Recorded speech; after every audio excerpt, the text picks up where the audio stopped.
ఈరోజు జనవరి 18న జరగబోయే రా కదలరా సభ ఏర్పాట్లను పర్యవేక్షించడానికి ఈరోజు పార్టీ నుంచి ఉన్న పెద్దలందరూ వచ్చారు.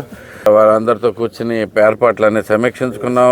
ఈ సభకి పెద్ద ఎత్తున జన సమీకరణతో పాటు ఇంకా మనం అనుకున్న దానికంటే ఎక్కువ వచ్చినా కానీ సరిపోయేటట్లుగా సభ ఏర్పాట్లు చేయాలని చెప్పేసి సూచించడం జరిగింది. దానికి అనుగుణంగా మొత్తం 27 ఎకరాల్లో ఏర్పాట్లు చేస్తూ ఉన్నాం. అంతేకాకుండా 2 పక్కల పార్కింగ్లు, వేరు పార్కింగ్లు పెట్టి ఎవరికి ఇబ్బంది లేకుండా చేయడానికి పూర్తిగా చేస్తూ ఉన్నాం. అలాగే ఈ సభకి ప్రజలందరూ కూడా స్వచ్ఛందంగా వస్తానికి రెడీగా ఉన్నారు.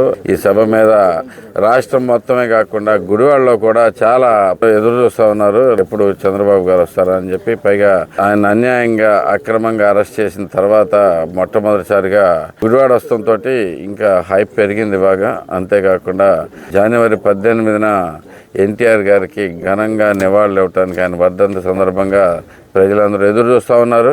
సో సభ అద్భుతమైన గ్రాండ్ సక్సెస్ జరగబోతుంది. దీనికి ఏర్పాట్లన్నీ పూర్తిగా జరుగుతూ ఉన్నాయి. ప్రజలందరూ రండి, కదలిరా సభకి.